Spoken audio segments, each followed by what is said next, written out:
மச்சம் ஒன்ன பார்த்து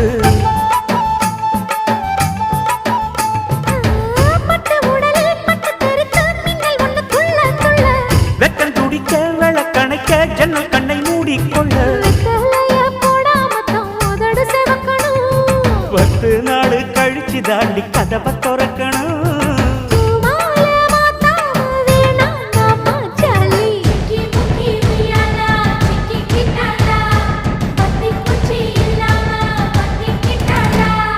மச்சாங்கிட்ட முந்தானைய தந்து வப்பாள்